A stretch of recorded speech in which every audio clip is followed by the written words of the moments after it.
como la presión arterial cuando es mayor a 140 la sistólica y mayor a 90 la diastólica, y que normalmente va a cursar de forma asintomática. Los síntomas iniciales en relación a hipertensión arterial van a ser asintomáticos. Nosotros vamos a hablar recién de síntomas cuando veamos ya propiamente las manifestaciones de la enfermedad, ¿no? Las cefaleas, los mareos, el malestar general, los dolores de pecho. Por eso la importancia de trabajar ¿con quién? Con factores de riesgo. ¿Qué factores de riesgo tenemos? La edad es un factor que no podemos modificar, pero sí puedo modificar mis estilos de vida saludables que van a representar a qué tipo de hipertensión, a la hipertensión primaria o esencial, mi alimentación, mi actividad física, el consumo de sustancias que tengo, ¿no? Entonces eso sí va a poder modificar el desenlace en relación a esa enfermedad. Y los terceros, ¿cuáles? Mis controles médicos anuales. ¿Para qué sirve mi control médico anual? Justamente para tomarme la presión arterial, ¿no? Y verificar si tengo este problema o no. Y dentro de los exámenes que nos catalogan como diagnóstico, ¿cuál es? El famoso examen de MAPA, el monitoreo de la presión arterial, en el cual consiste la toma de la presión arterial 24 horas. En 24 horas yo voy a verificar si realmente mi presión arterial se mantiene alta de forma constante o solamente una sola toma o si durante el resto del día no tengo, como se dice, tomas altas de presión arterial. Entonces, eso también me sirve, son exámenes auxiliares, el famoso MAPA. Pero nosotros en atención primaria, ¿qué tenemos? El AMPA. ¿Qué es el AMPA? Es la medida de presión arterial ambulatoria. Es cuando nosotros al usuario le damos una tarjeta y le colocamos presión arterial de la mañana, la tarde y la noche. Ejemplo, 8 de la mañana, 3 de la tarde, 6 de la tarde. Y le pedimos que venga al establecimiento y que se tome la presión arterial en reposo y lo registren. ¿Por cuánto? Por una semana. ¿Ya? Eso sí tenemos nosotros, porque no contamos. ¿Dónde vamos a encontrar el MAPA? En hospital. Porque son equipos, son dispositivos que van contigo. Pero en el primer nivel no vamos a encontrar ello, vamos a encontrar sí ese control ambulatorio por el personal, en este caso capacitado en la toma de presión. Finalmente, ¿cuáles son los fármacos? Tenemos actualmente fármacos para el trabajo de la hipertensión arterial. Sí, hemos visto 6 grupos farmacológicos para nuestro control de la presión arterial, porque vemos que presión arterial no solo es corazón, sino también es nuestro sistema vascular, y este sistema vascular, ¿quién interviene además del corazón? El riñón, porque van a haber sustancias como en este caso el sodio, que va a tener que ver también con el volumen, en este caso la retención de agua, el volumen sanguíneo, va a influir en este proceso, en la activación de este sistema. Entonces yo tengo que hablar de fármacos que actúen en estas áreas para tener una presión arterial controlada, ¿no? Recordemos que en hipertensión arterial lo que nosotros es queremos mantener la presión. No recuerden, no es mi ideal, no es mi meta en un adulto mayor hacer que mi paciente llegue a 120, 110 o 100, ¿ya? Con que el paciente se quede en 130 a 140 y de igual manera de 80 a 90, estamos bien. Es adulto mayor. En un paciente de 33 años, 40, 45, sí, trabajemos que sea un 120, trabajemos que sea un 110. Eso también tengan en cuenta. ¿Por qué? ¿Cuál es el riesgo con los adultos mayores? La hipotensión. ¿Ya? Entonces hay que tener mucho cuidado con ello. Estos son los contenidos de la sesión que vamos a ver nosotros. Y ya, entonces empezamos. Este concepto, como se dice, hay que modificarlo. No es mayor a 120, 80, ¿ya? Es mayor a 140, 90. Así que esto está para modificar, así como la otra modificatoria que vimos. ¿En qué consiste? En el aumento propiamente del tono muscular periférico, porque estos vasos son a nivel de toda la periferia de nuestro cuerpo. No solamente hay un aumento del tono vascular periférico, sino también el aumento de la resistencia arteriolar y menor capacidad del sistema venoso para respuesta. Presión arterial. ¿Cómo se define presión arterial? Está manejada por ¿quién? Por el gasto cardíaco y lo que es la resistencia vascular periférica. Era una fórmula, recuerdo cuando hicimos fisiología y en el gaito te coloca ya. ¿Y qué era el gasto cardíaco? ¿Producto de quién? La frecuencia cardíaca, la contractibilidad y la presión de llenado. Y la resistencia periférica tiene que ver con quién, con el tono arteriolar, ¿no? Y esta presión de llenado, ¿con quién tiene que ver? Tono venoso y volumen sanguíneo. Entonces nosotros nos damos cuenta que manejar presión arterial, como les decía, no solamente es el área cardíaca, sino involucra área cardíaca, sistema vascular, de igual forma, y por eso nosotros vemos el concepto, ¿no? Aumento del tono muscular liso, porque la musculatura lisa es de los vasos sanguíneos, y resistencia arteriolar, ¿no? Y la menor capacidad de ese sistema venoso. Muy bien. Acá tenemos nosotros los valores en relación a la hipertensión. Ahora, aquí nosotros manejamos de manera fisiológica lo que son los quienes van a intervenir a nivel de la presión arterial. Acá estaba el corazón, ¿no? ¿Con quién tenía que ver? Con el gasto cardíaco. Y el gasto cardíaco era contractibilidad, frecuencia cardíaca y lo que era la presión de llenado. Y en la presión de llenado veíamos nosotros los volúmenes. ¿Qué ocurre? Hay una disminución de lo que es la presión arterial y se va a activar ¿quién? El sistema renina-angiotensina-aldosterona. Hay una disminución del flujo sanguíneo renal y genera, como se dice, esta activación. ¿Qué vamos a ver nosotros? La activación y la presencia de renina. Esta renina, ¿en qué me va a conllevar? En mi angiotensina 1, ¿ya? Mi angiotensina 1 por la enzima convertidora de angiotensina pasa a angiotensina 2. Aquí, ¿quién falta? Nuestro pulmón. Esta angiotentina 2 también activa la presencia de ¿quién? Aldosterona. Finalmente aumenta la retención de sodio, aumenta la retención de volumen sanguíneo. ¿Ok? Ahora, esta respuesta se da a nivel de ese sistema. Acá está. Aumento en la presión arterial, aumento del gasto cardíaco por aumento de la resistencia vascular periférica. Sistema nervioso central. ¿Qué es lo que ocurre? Se activan los adrenoreceptores beta 1, ¿ya? Y también se van a activar los adrenoreceptores alfa 1. Entonces, cuando hay una baja de presión arterial, también en el sistema nervioso central tenemos dos activaciones de receptores, adrenoreceptores beta 1 y alfa 1. El beta 1 aumenta el gasto cardíaco, recuerden, los beta. Y el alfa 1 tiene que ver con los vasos. Resistencia vascular periférica. Por lo tanto, ¿qué me conlleva esto? Aumentar mi presión arterial. Por eso acá vemos nosotros la imagen del vaso. Un vaso sanguíneo. ¿Y qué son esas letras? Donde afecta a los antagonistas. 1, 2, 3, 4. Nosotros tenemos 4 letras. Sistema renina-angiotensina-aldosterona. Si hay un bloqueo de la renina, y si hay un bloqueo a nivel de angiotensina 2, ¿de qué grupo farmacológico estamos hablando? De los YECA y de los ARA2, de los inhibidores de la enzima convertidora de angiotensina. Y si yo trabajo acá, hablo de los bloqueantes de los receptores ARA2. Luego, ¿dónde más tengo? Si yo estoy hablando de la retención de sodio y agua, de bloquear ello, estoy hablando de quién, de los diuréticos. Todo lo que involucre riñón y sodio y agua, su retención, tiene que ver con mi grupo grande de diuréticos. Beta bloqueantes. Exacto, estoy actuando a nivel del sistema nervioso central, porque recordemos que los beta los encontramos en diferentes estructuras del cuerpo, y eso lo vimos cuando hicimos simpático líticos. Finalmente, C.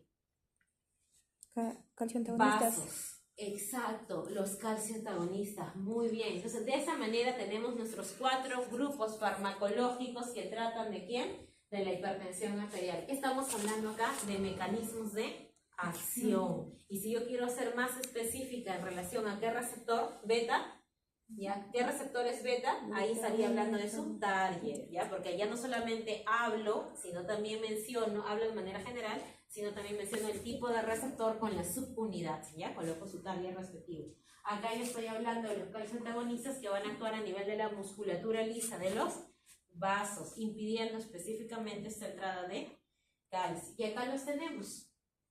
Antagonistas del sistema renina-angiotensina-aldosterona. Tenemos 3 grupos, los YECA, que es la enzima, los ARA2, que son receptores, e inhibidores de la renina, ¿ya? Dentro de los YECA tenemos captopril, enalapril y linezolpril. Dentro de lo que son los ARA2, ¿ya? Tenemos al ibersartán, losartán, olmesartán, valsartán, candesartán. Y dentro de los inhibidores de la renina, que justamente habíamos mencionado el tema de lectura, aliscrem, ¿ya? Ahora, sigamos el orden. Luego de ahí, ¿qué seguían? beta bloqueantes, bloqueadores beta adrenérgicos y alfa adrenérgicos. Entonces acá entra muy bien mi carvedilol y la betalol, que era en beta y en alfa. Perfecto, entonces eso sería en este caso como no selectivos, ¿no? Porque en ambos receptores. Y como selectivos netamente, nebilol, labetalol, ¿ya? Atenolol, metoprolol. Acá también está lo que les mencioné, ¿no? Carvedilol, labetalol. Timolol y propanolol, ¿a qué grupo pertenecían? Beta no selectivos, y no eran de primera línea, no eran como que mi almacén, mi tercer, mi quinto, mi sexto cajón, ¿no? No eran totalmente de uso específico. C, calcio antagonistas, aquellos que impedían de igual forma que el calcio ingrese a estas células musculares, provocando la relajación muscular y vasodilatación, y de esta manera reduciendo mi presión arterial. Y lo clasificaba en dihidropiridínicos y no dihidropiridínicos. Eran dos, verapamilo y ditiacén, y los dihidro, ahí teníamos aquí al amlodipino y al nifedipino. Dentro de los diuréticos estaban ¿quiénes? Los tiacídicos, los ASA y los ahorradores de potasio. Tiacídicos, hidroclorotiacida. Diuréticos ASA, la furosemida. Y acá dentro de ahorradores de potasio te pone espironolactona, pero también nosotros espironolactona, más que ahorrador de potasio, ¿dónde lo estamos considerando? Como antagonista de la aldosterona. Antagonista de la aldosterona. Acá igual, YECA, con los enalapril, captopril, linesopril, son los más conocidos. Efectos adversos, hemos visto hiperpotasemia. Entonces yo tengo que tener cuidado en qué pacientes, en pacientes que tengan, que les dije, hipercalemia de base. ¿Y quiénes van a tener hipercalemia de base? Mis pacientes con RC, mis pacientes con enfermedad renal crónica, o pacientes que estén tomando suplementos de potasio, o que estén en este caso con diuréticos ahorradores de potasio. Y yo le estoy dando además un YECA. Cuidado con ellos. Eso diría dentro de qué característica, seguridad, ¿no? En relación, acá te pone no asociar con quién, el YECA, ya lo habíamos visto en teoría, no se asocia con ARA2, ni tampoco con inhibidores directos de la renina. ¿Por qué? Porque vamos a actuar en ¿qué? En el mismo sistema. Y por lo tanto, ¿qué voy a potenciar? Exacto, los efectos adversos. De igual manera, el YECA, ¿con quién más no debería asociarlo? Con diuréticos, porque ya hemos visto, especialmente por la hiperpotasemia, y tampoco nos cataloga con quién, con los AINES, por el riesgo de insuficiencia renales. Muy bien, ¿cuándo yo debo suprimir mi YECA? Considerar, limitar, suspender, independientemente de la presión, cuando hay baja de la función renal. ¿Por qué? Porque si hay una baja de la función renal, estoy hablando de una insuficiencia renal y voy a regresar a qué riesgo. Por eso al hipertenso, ¿qué se le monitorea anualmente? El consciente albúmino creatinina, y el consciente de microalbuminuria y la tasa de filtración glomerular para ver función renal. Si la función renal está bien, está de 3 para arriba, o sea 1, 2 y 3A, ¿qué sigue? Pero si está de 3, 4, no. Tengo, como se dice, que evaluar otro. ¿Qué más tenemos que ver? ¿Qué es lo que tenemos que controlar? Bien, lo que justamente mencionó su compañero. Dentro del monitoreo, si yo voy a usar YECA y lo voy a usar 5, 4, porque es un tratamiento crónico, que debo monitorear potasio y la función renal. Si la función renal, repetimos, está bien, continuamos en uso. Si la función renal está de 3 para abajo, cambiamos el medicamento. Si comienza a arrojarme valores de potasio mayor a 3, hay que checar si es que no está tomando suplementos o no está tomando un diurético que pueda concomitar riesgos, ¿no? Contraindicado, en quienes no debo de dar embarazos, ya gestantes, por eso decimos, no se da estenosis renal bilateral, ¿no? Aquellos problemas que hay estrechez, ¿no? A nivel de los vasos renales. Angioedema, ¿ya? Angioedema tampoco. Angioedema también era un efecto adverso de lo que eran los YECAs, pero ¿era el de más frecuencia o el de menor frecuencia? El de menor frecuencia. Si ya había tenido angioedemas, en este caso por YECAs, de preferencia no volver a darlo. Y en pacientes, claro, se entiende por hiperpotasemia. Fármacos ARA2. ¿Con quién me quedaba? Candesartán, ivalsartán, losartán, olmesartán, valsartán, ¿ok? Entonces, se utiliza siempre y cuando haya, ¿qué? Intolerancia a los yecas o presenten efectos adversos por los yecas. Por lo tanto, ¿qué tengo que hacer? Cambiarlo. Entonces lo cambio con dentro del mismo grupo que bloqueen a lo que es el sistema de renina, angiotensina, aldosterona. Efecto adverso de igual manera, ¿no? Hiperpotasemia. ¿Con quién tengo que tener cuidado? Diuréticos, ahorradores de potasio, suplementos de potasio que tengan RC. ¿Ya? De igual manera.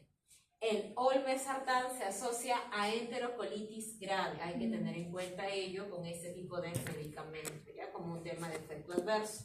De igual forma, no se debe asociar ¿con quién? Con un yeca. Y también ¿con quién más? Dentro de ese bloqueante había 3 grupos: yeca, ARA e inhibidores de la renina. Entonces tampoco los tengo que asociar con ellos. Por los riesgos, pues, obviamente acentuamos los efectos adversos que ya lo hemos visto. Tampoco con diuréticos, ya hemos visto por el potasio. Y tampoco con AINES por el riesgo de insuficiencia renal. Cuando, al igual que los yecas, suprimimos cuando hay una baja de la función renal.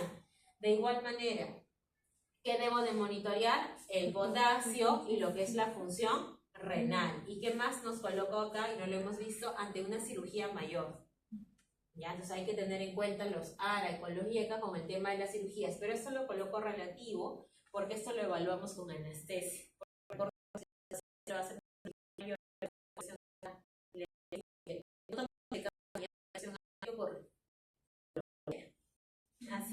No lo pensé. Esto lo vemos como relativo porque es más que nada por evaluación anestesiológica. Precauciones, de igual forma, no en gestantes, no, contraindicado propiamente en gestantes o que hayan tenido un angiodema previo por el uso de YECA o ARA2 y de igual manera en estenosis renal. Ya está. Ahora, a los calcio antagonistas. Acá sí está la clasificación, los dihidroamlodipino, ¿ya? Y el nifedipino y los no dihidro, diltiazem y verapamil. Dentro de los dihidropiridinos, ¿qué nos está indicando? Nos dice que son preferibles, como se dice, los dihidropiridínicos, ¿sobre quién? Los no dihidros. Entonces, si hablamos de calcio antagonistas y netamente hipertensión, nuestra primera línea, ¿cuál es? Los dihidropiridínicos. Hablando de calcio antagonista. Efecto adverso, edema maleolar, más que nada en mujeres. Precauciones, ¿en quién? En pacientes que tengan arritmias, en pacientes que tengan, como se dice, insuficiencia cardíaca con fracción de eyección 3 y 4, ¿ya?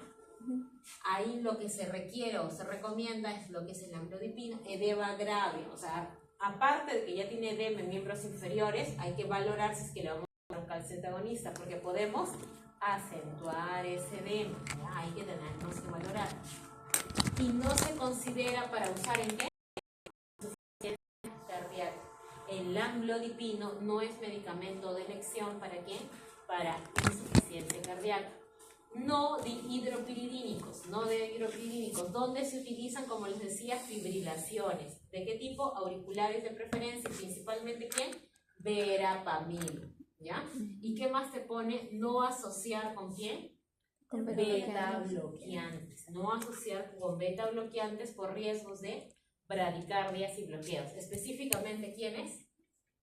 No dihidropiridínicos, tener en cuenta ellos, ¿ya? Riesgos de interacción citocromo P, o sea, metabolismo hepático.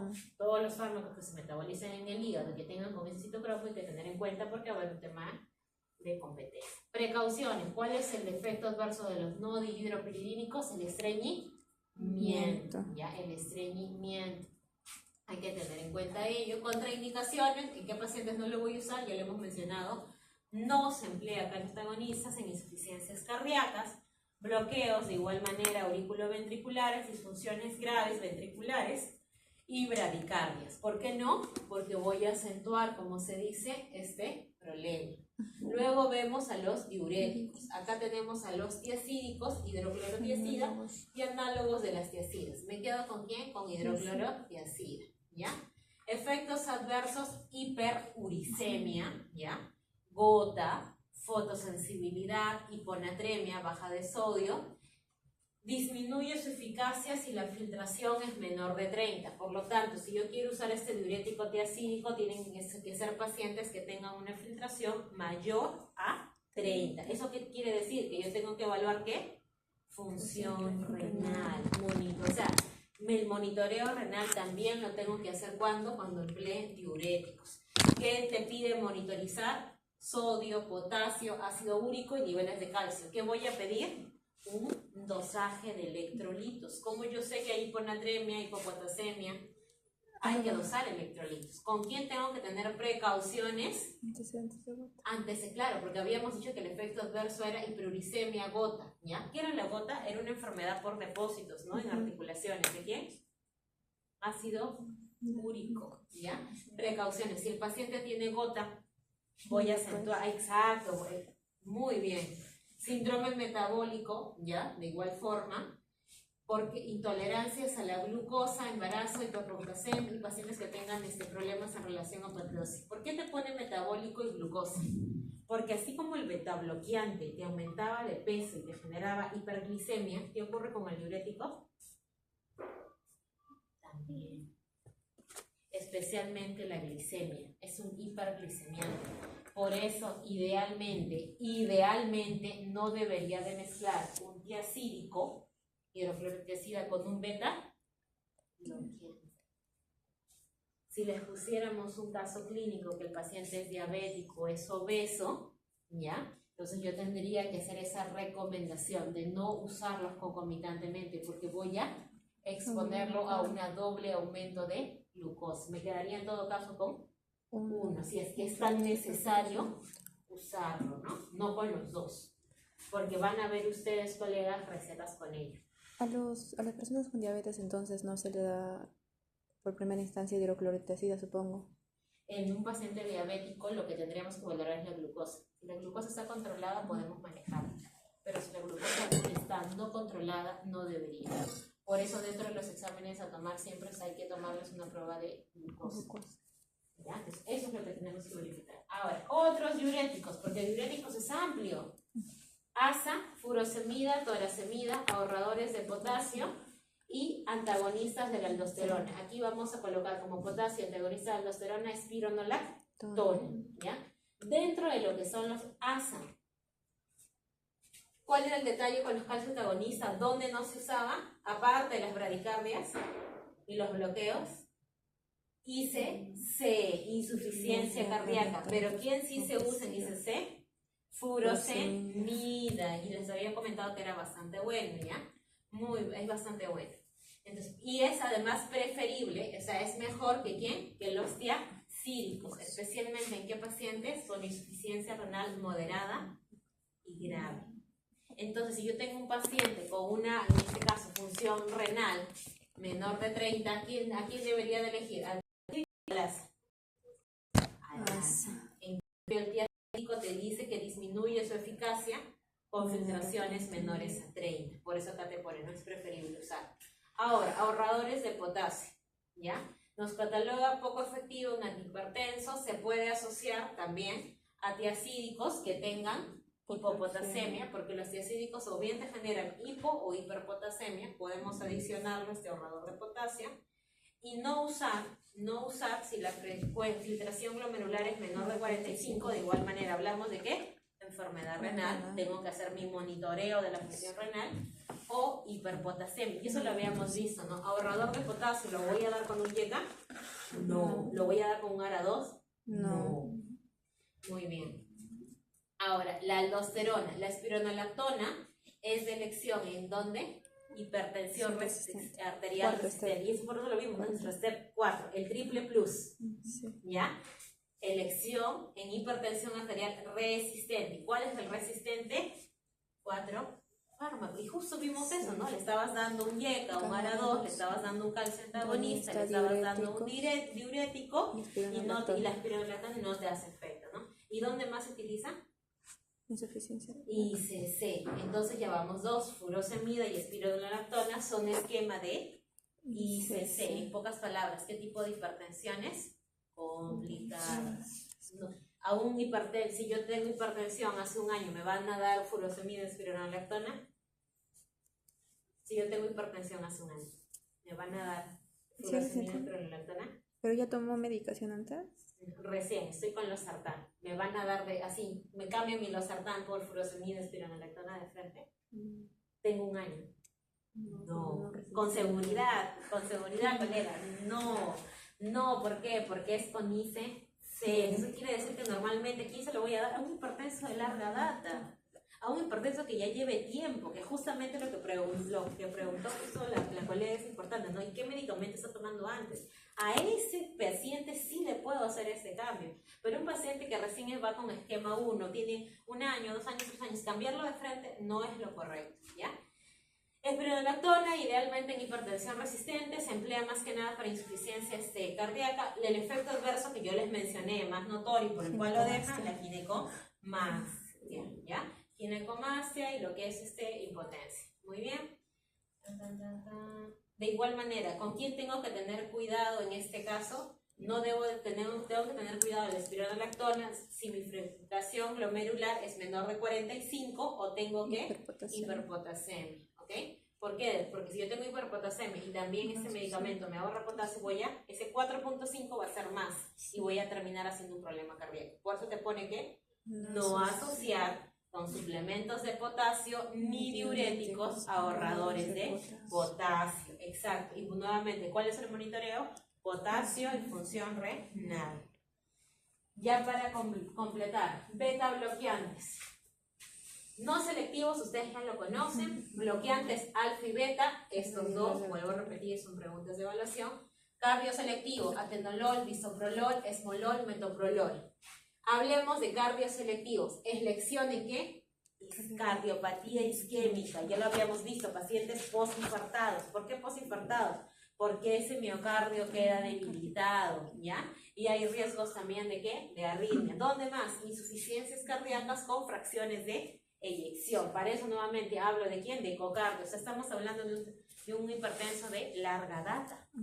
Igual manera, no le vamos a dar, como se dice, de inicio o de primera línea. Fibrilación auricular, mujeres que deseen gestar o estén gestando. Igual manera nos colocan, ¿no? Evitemos la suspensión brusca de estos fármacos. No asociar con quién, no asociar en este caso con calcio, antagonistas de qué tipo, no dihidropiridínicos, ¿ya? ¿Por qué no les podemos asociar con estos no dihidropiridínicos? ¿Cuáles eran? Verapamilo y diltiazem, porque te aumentaban el riesgo de bradicardia y bloqueo. Entonces ahí vamos viendo que el beta bloqueante no solamente tengo que tener cuidado con el diacídico por favorecer la hipoglicemia, sino también con ¿quién? Con el calcio antagonista no dihidropiridínico por la bradicardia y bloqueo. ¿Cuáles son, quiénes está contraindicado? Ya lo habíamos visto en asma, bloqueos auriculoventriculares o sinoauriculares o bradicardia. ¿Por qué no en bradicardia? Porque me acentúa más mi bradicardia. Y en asma, porque habíamos visto por el efecto a nivel pulmonar de broncoconstricción. Exacto. Precauciones. ¿Con quién debo de tener cuidado si voy a darlo? Metabólico, intolerancias a la glucosa, ¿ya? Atletas, pacientes físicamente activos, ¿ok? O sea, con ellos tengo que tener en cuenta el tema del cuidado. Ahora, dentro de los cardioselectivos, posible alternativa a espironolactona en hipertensión arterial resistente. Entonces, en nuestro último esquema, ¿recuerdan nuestro esquema triple plus? Ahí también, ¿qué podríamos usar? Beta bloqueante. Beta bloqueante, ¿junto con quién? Espironolactona, porque son hipertensiones resistentes, ¿ya? Y elección de igual manera en pacientes con enfermedad pulmonar crónica. No cardioselectivos, ¿por qué? Hiperactividad. Exacto, porque, a ver, ¿por qué acá en cardioselectivo sí puedo darlo en pacientes con enfermedad pulmonar broncopulmonar y no en los que son no cardioselectivos? ¿Por los receptores de afinidad? Exactamente, por los receptores beta. En los no cardioselectivos, como propanolol, voy a tener mayor riesgo de hiperactividad bronquial. ¿Recuerdan cuando vimos ese esquema? Porque actuaba en todos los receptores, mientras que en los cardioselectivos yo voy a tener, claro, puede que afecte, pero va a ser menor. ¿Y por qué va a afectar menor si en los bronquios también hay receptores beta? Porque es un cardioselectivo. ¿Qué receptores va a coger más al hacer bisoprolol, al ser esmolol, al ser metoprolol? Los beta a nivel cardíaco. No te va a coger tanto los beta a nivel bronquial, mientras que el no selectivo, por eso es que acá te ponen, no dar, en estos casos, los no selectivos sí te va a abarcar los beta cardíacos y los beta pulmonares, por ser no selectivos. Mientras más específico, mejor. Ahí viene la pregunta que me hiciste en un diabético si damos tiazídico o beta bloqueante, ¿no? ¿Quién va a determinar el hecho de darle su glucosa? Pero si yo ya sé que ambos me generan hiperglicemia, tengo que ver por cuál de los dos elijo, porque al darle a ambos voy a acentuar un problema. Inhibidores directos de la renina al izquierdo. ¿Ya? En este caso, de igual manera lo lecturamos, ¿no? Recordar que no se asocia ni a YECA ni a ALA2, porque acentuábamos, ¿qué más? El efecto adverso, ¿no? La hiperpotasemia. Dentro de los efectos adversos, aquí estaba, ¿no? La hiperpotasemia, y por eso no solamente teníamos que tener cuidado con ellos, sino también en diuréticos ahorradores de potasio, no darlo, y tampoco en suplementos de potasio. Muy bien, no se da. Los inhibidores de la renina se desaconsejan, no se dan en diabéticos por mayor riesgo, en este caso de ictus, e insuficiencias renales. No se da tampoco en el EMBA caso. Muy bien. Y acá nosotros tenemos nuestros tres STEP. El STEP 1, ¿ya? Monoterapia o combinación dual. Nuestro STEP 2, combinación triple. Y nuestro STEP 3 en este caso, ¿no? Con más drogas. Acá te lo resume no en 4, sino en 3. Yo acá lo estoy, este STEP 1 yo lo estoy dividiendo, ¿no? El de monoterapia, 1A si queremos decirlo, y 1B como dual.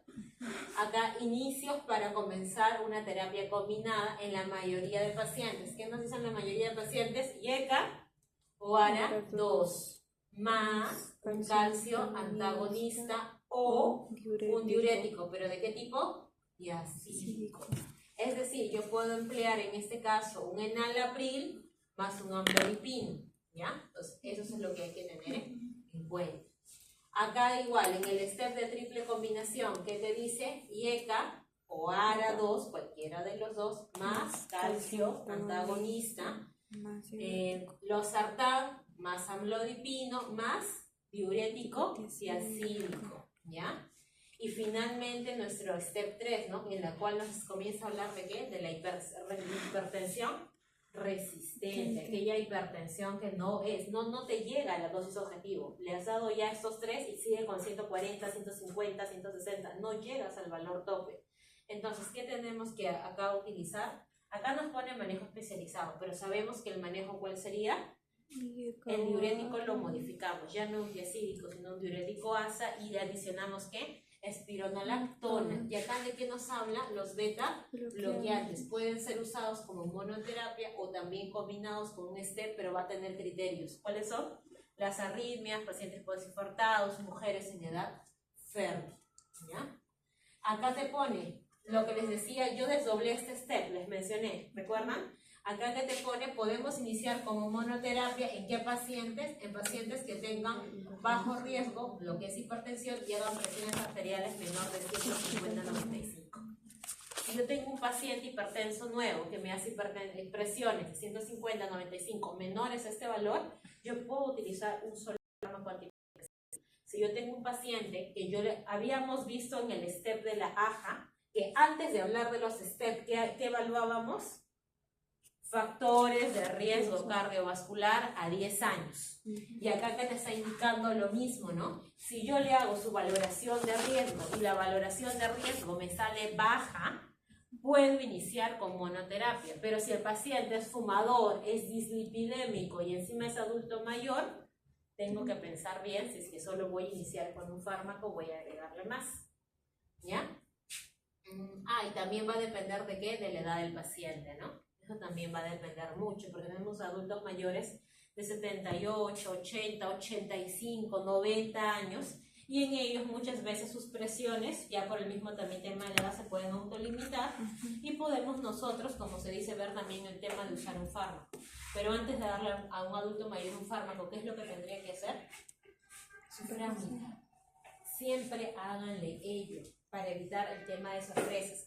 O en todo caso, como consejo, aparte del antihipertensivo, denle de la mano una estatina, pero no le den, ¿Atorvastatina? ajá, no le dejen a los adultos mayores un hipertensivo solo, siempre monitoreenlo, ténganlo de consulta cada 3 meses, porque en el momento menos pensado les hace o un ACV o les hace un INC. Y eso pasa cuando a veces no hay buen control. Y si queda secuelar, ahí viene el problema. ¿Ya? De cómo de solo tomaba un medicamento y ahora está hospitalizado, está saliendo de alta con 5, pero ¿por qué no lo vi? Es todo un drama. Entonces, por eso siempre evalúen su escala de valoración de riesgo antes de. Ahora, tenemos 2 casos clínicos estudiantes para trabajar. Estos casos clínicos son 45 años, paciente de sexo femenino quien acude al consultorio médico por presentar cefaleas ocasionales, mareos leves, zumbido de oídos. Además, su vecina estudia enfermería y le ha tomado la presión 2 veces, 145/90. El médico de turno solicita iniciar con enalapril 10 miligramos cada 12 horas. Antecedentes familiares, madre hipertensa, abuelo falleció de ACV. No sabemos por qué fue el ACV, ¿no? No sabemos si fue por diabetes, por hipertensión, no sabemos. Personales, sedentaria, consume alcohol de forma moderada y mes en 28. O sea, tiene sobrepeso, tiene sedentarismo, tiene el antecedente de lo que es la mamá al consumo de alcohol, tiene síntomas en relación a la hipertensión y sí tiene 2 valores, ¿no? De 145/90. El tratamiento en enalapril vía oral en monoterapia es adecuado para un paciente hipertenso. Justo tiene que ver con este step, ¿no? Con el de acá. ¿Cómo es un profármaco? Sí, es una terapia de mantenimiento, por lo que sé. Considere, 1, ¿tiene el rango de ser menor de 150/90? Sí tiene el rango, ¿ya? Entonces ahí sí corresponde. Y no le está dando cada 24, le está dando cada 2. ¿Okay? Segundo, podemos hacer la evaluación en este caso de riesgo a ella. No tenemos el valor, ¿tenemos la edad? Sí. ¿Consume tabaco? No, eso es algo bueno, porque sí, la evaluación de riesgo consume alcohol, es un hecho, pero no debe. Si tenemos el tema del sobrepeso, pero no tenemos el valor de perfil lipídico, entonces yo no puedo suponer un valor de LDL, pero ¿qué le podría adicionar a la enalapril? Sí podríamos manejarlo con 10 cada 2. 1, porque cumple un primer criterio. 2, porque si le aplicamos Framingham probablemente nos salga leve o moderado, probable entre leve a moderado. ¿Cuál es el otro criterio más? ¿Qué más le darían además de la enalapril?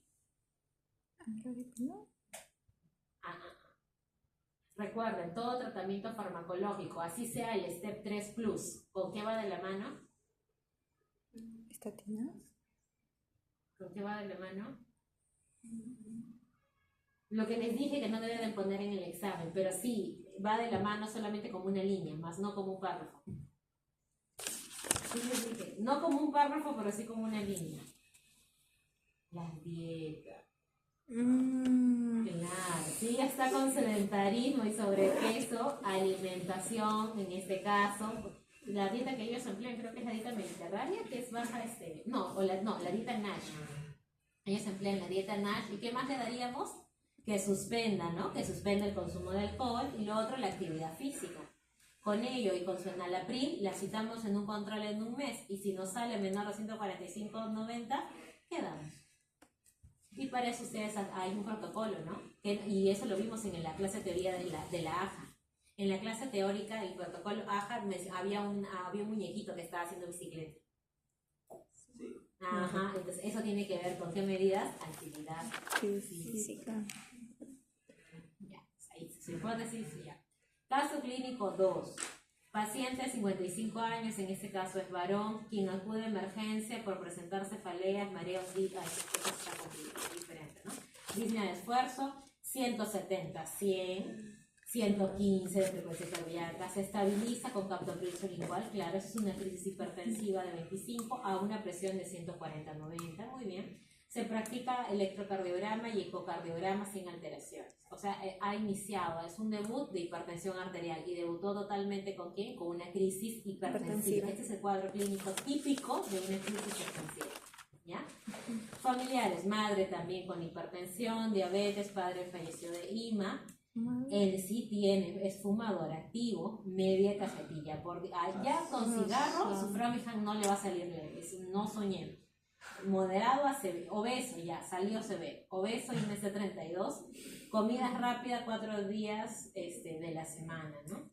Tratamiento, el captopril igual fue adecuado para el manejo hospitalario, sí es un manejo adecuado, pero ¿qué más le vamos a dar además de captopril?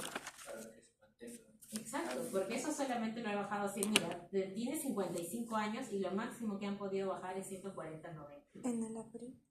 Entonces con él sí sería adecuado iniciar ¿con quién? Con un losartán, ¿no? Con un losartán de 50. Más que un yeca yo me lanzaría a usar con él un losartán de 50 cada 12 horas y estilos de vida. Incluso ver la posibilidad de añadirle lo que es una hidro, pero no una hidro en dosis completa, sino la mitad. Eso sería como mi esquema mío posterior. Pero acá nos están hablando del captopril igual. Y para eso yo reviso ¿qué? La guía. Hay una guía de salud que nos habla del protocolo de hipertensión arterial. Esa guía del protocolo de hipertensión arterial de salud, porque esa sí está actualizada, porque son enfermedades que vemos frecuentes. Y como lo del AJA, justificamos el uso correspondiente. ¿Por qué? Porque esa es una crisis hipertensiva. Pero una urgencia hipertensiva es mayor a 200-100. ¿En una urgencia hipertensiva van a usar captopril? No, porque no daña órganos. Porque ya hay daño en órgano blanco. El manejo es distinto. Exacto, muy bien, han revisado. 1. Discusión en grupos. Cada grupo formado debe discutir y fundamentar la hipótesis. ¿Es válida? ¿No es válida? Y para ello, ¿yo qué necesito? Basarme en mis datos reales, ¿no? ¿Cuáles son los antecedentes del paciente? El mecanismo de acción de los medicamentos, ¿ya? Formular una alternativa de tratamiento para el caso. Ya hemos formulado una del primer caso y ahora formulemos otra. ¿Con qué iniciamos? Solamente ARA más tiazídico o ARA más cambio de vida. ¿Qué podemos hacer? Plan de tratamiento, es lo que estamos mencionando. Y 2, argumentos basados en evidencia científica. Y guía de salud. ¿Ya? Porque creo que la de MINSA solamente está hasta el 2020. Ahorita la buscamos. Creo, pero déjame verificar. Y finalmente la conclusión, ¿no? Acerca del manejo. Ya, esta pregunta. Paciente ingresó recientemente en el hospital por angioedema. Angioedema. La medicación que toma diariamente incluye nifedipina, enalapril y metoprolol. ¿Qué medicación causó con mayor probabilidad el raro efecto secundario de angioedema? ¿Cuál de ellos tres? A, B o C. Angioedema. Nifedipino es un calcio antagonista de los grupos de dihidropiridínicos. ¿Y dónde son los edemas pretibiales, no? De preferencia. El metoprolol es un beta. Generaban edemas, generaban normalmente lo que eran los bradicardias, bloqueos, raramente porque era un cardio selectivo. ¿Quién nos queda? Enalapril, que sí lo vimos, que el enalapril y el ARA2 ambos te generaban angioedema. Señale cuál de los grupos farmacológicos antihipertensivos. ¿Cuáles son los grupos farmacológicos antihipertensivos? Todos. Los diuréticos sí, los betabloqueantes igual, los antagonistas del ARA-angiotensina-aldosterona también, casi igual. Muy bien. Entonces, estudiantes, nos reunimos. Ahorita lo busco la guía. Han estado bonitos esos dos casitos, son